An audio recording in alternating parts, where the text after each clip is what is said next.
Gusto de saludarles, queridos hermanos y amigos. Es un momento especial que nos encontremos compartiendo la palabra del Señor. Una tremenda responsabilidad, como también una tremenda bendición, el saber que un hombre, una persona, una mujer de creyente pueda tener este privilegio de compartir la palabra del Señor. Es lo que el Señor ha tenido a bien usar, en este caso, a los hombres para llevar su palabra a los hombres. En las Escrituras no tenemos a los ángeles que cumplieran esta tarea de la predicación del Evangelio, sino que el Señor honró a los seres humanos para que ellos puedan compartir la palabra del Señor con aquellos que hoy día tanto la necesitan. Y en ese sentido vamos a leer un pasaje de la palabra del Señor que está ahí en Génesis capítulo 4, 25 y 26. Génesis capítulo 4, versículos 25 y 26, que dice así: conoció de nuevo Adán a su mujer, la cual dio a luz un hijo, y llamó su nombre Set, porque Dios, dijo ella, me ha sustituido otro hijo en lugar de Abel, a quien mató Caín. Y a Set también le nació un hijo, y llamó su nombre Enos. Entonces los hombres comenzaron a invocar el nombre del Señor. El tema que vamos a compartir en el día de hoy es la vida de Set. Los escritores sagrados, en las escrituras, valga la redundancia, fueron guiados por el Espíritu Santo para escribir el testimonio de las personas, tanto creyentes como personas que no tenían fe o eran escépticos. Muchos de ellos se acercaron al Señor, Dios se reveló a sus vidas, eh, fueron muy honrados por el Señor al realizar grandes tareas para ellos mismos, el pueblo, la iglesia, y en ese sentido el Señor les habló de diferentes formas y maneras. Es lo que hoy día también nosotros, cada persona tiene un mundo especial, en el sentido que ha sido creado por Dios. En un momento tácito de su vida, el Señor se reveló a su vida y esta persona aceptó a Jesucristo como Señor y Salvador. Desde ahí la vida nueva cambió radicalmente. Es lo que el apóstol Pablo dice, que si alguno está en Cristo, nueva criatura es. Las cosas viejas pasaron y aquí todas son hechas nuevas. Entonces, la forma o la manera, o una de las tantas formas y maneras de estudiar las escrituras, es a través de leer la vida de las personas y ver de qué manera sus ejemplos, en el sentido de obediencia, en el sentido de buscar al Señor, en el sentido de llevar su palabra a las multitudes, o también en forma individual. Y es eso lo que estamos haciendo ahora, a través de leer, investigar, conocer y observar las características de las personas, como también los errores, para que nosotros, los creyentes de este tiempo, de esta época, no caigamos en ellos y nos evitemos las consecuencias, pero sí hagamos aquellas cosas que estos hombres sí hicieron y fueron prosperados, bendecidos, honrados por el Señor en su tiempo, como también las personas les apreciaron y les despidieron honrosamente. Bien, la vida de Set, en el pasaje que yo les acabo de leer y otras fuentes textuales de las mismas escrituras, uno puede encontrar características de él importantes. Hoy vamos a observar solamente tres. En primer lugar, está en que Dios es el autor de la vida. Adán conoció nuevamente a su esposa en el sentido íntimo, y desde allí el Dios Todopoderoso se acordó de ella y tuvo este hijo llamado Set, que la palabra del Señor dice que su nombre significa concedido por Dios. Es Eva, la madre, quien reconoce que este hijo es una bendición del Señor y que en un sentido podría reemplazar, en este caso, a Abel, que Caín, su hermano, lo asesinó. El texto vuelve a reiterar ese tipo de falta que cometió su hermano Caín. En segundo lugar, Set formó una familia.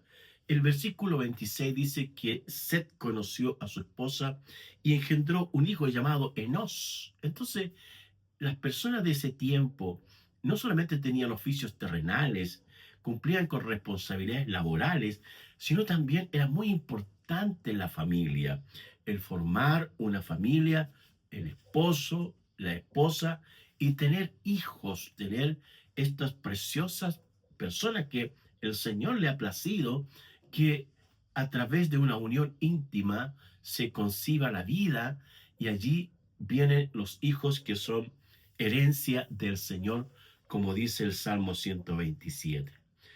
Entonces, lo que nos damos cuenta es que el Señor, perdón, es quien le dio un hijo a Adán y Eva y después le dio otro hijo y después le dio otro. El tercero de todos ellos es Set. Por otro lado, también el pasaje de Génesis 5:7, quiero leerlo. Génesis 5:7 dice, y vivió Set después que engendró a Enos 807 años y engendró hijos e hijas. Y fueron todos los días de Set 912 años y murió. Fíjese, durante toda su vida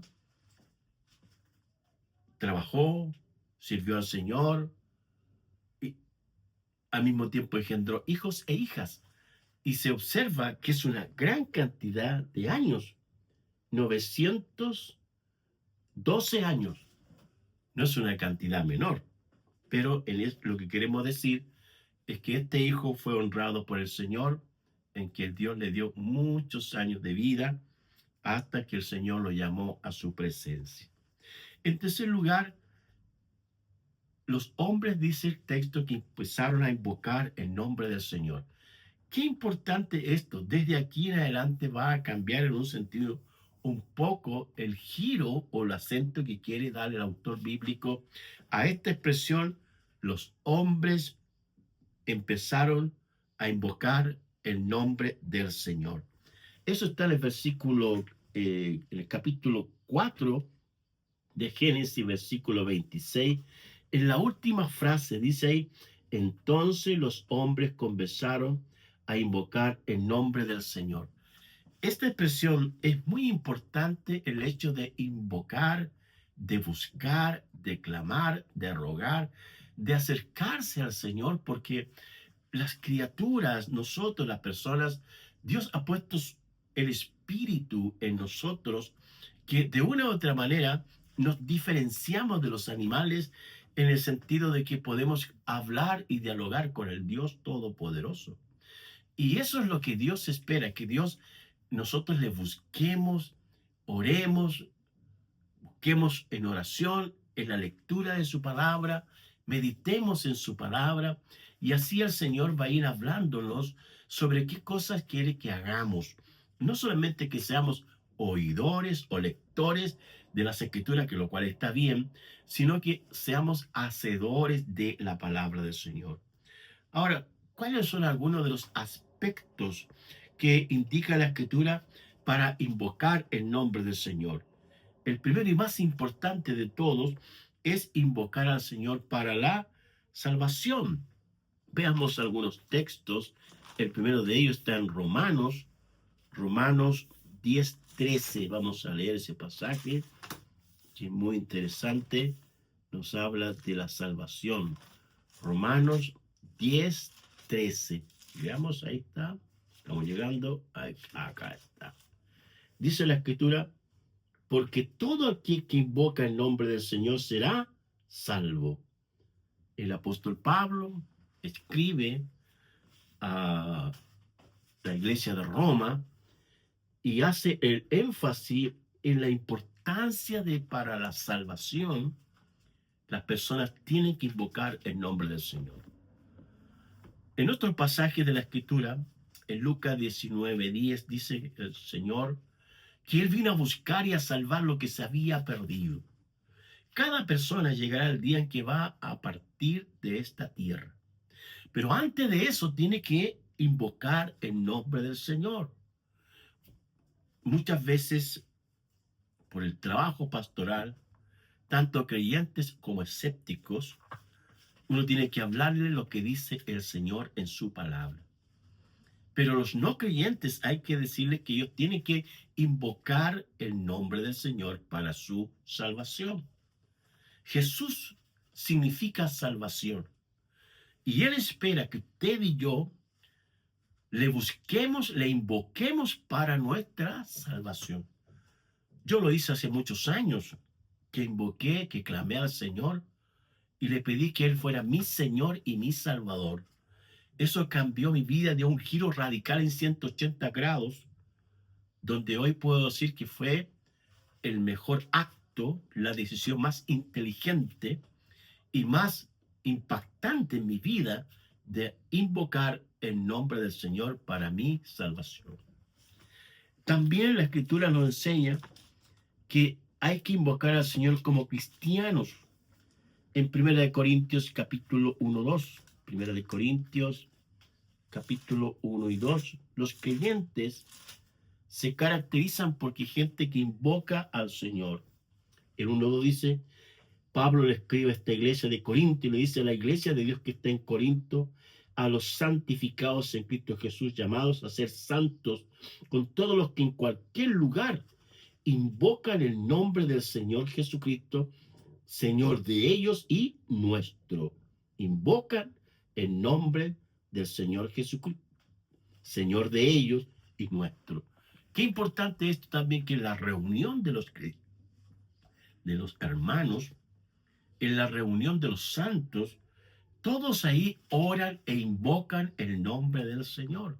Claman al Señor para que el Dios Todopoderoso responda a sus necesidades. En la palabra del Señor, en la epístola de segunda de Timoteo, tenemos otro pasaje donde Pablo le escribe a los creyentes, especialmente a su hijo espiritual Timoteo, en 2 Timoteo 2:22. Y el pasaje dice, huye también de las pasiones juveniles, sigue la justicia, la fe, el amor y la paz con los que de corazón invocan al Señor.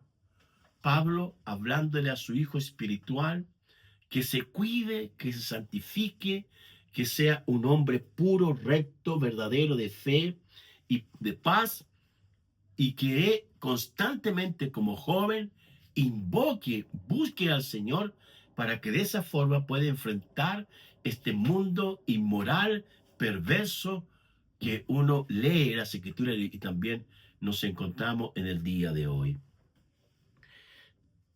Hay otro pasaje más en Hechos 15:16. Veamos ese texto, Hechos 15:16. El pasaje dice, después de esto volveré y reedificaré el tabernáculo de David, como está escrito, y repararé sus ruinas y volveré a levantar para que el resto de los hombres busque al Señor. El pasaje este es una citación del pasaje de el profeta Amós, que es un profeta que profetizó durante el año 800 aproximadamente al pueblo de Israel históricamente, pero que el lector y el cronista y narrador de este libro de los Hechos, que es el texto de la teología histórica narrativa del siglo I de los primeros creyentes, exhorta y llama la atención de que también la salvación es para todos los hombres. Y el Señor acá habla acerca de eso, de que todos busquen al Señor, busquen a Jesús, porque Jesús es el Dios Todopoderoso que vino a este mundo y se reveló y mostró al Padre y murió por nosotros en la cruz del Calvario para darnos salvación. Entonces, ¿a quién hay que invocar hoy día? A Jesús el Señor. Hay que buscar ayuda en Dios y Jesucristo es el Dios Todopoderoso. ¿Bien? Por lo tanto, el invocar o buscar o acercarse al Señor tiene muchos beneficios para aquellos que lo hacemos. Uno, desarrollar una relación más profunda con el Señor. Ser cristiano es relacionarse con Cristo.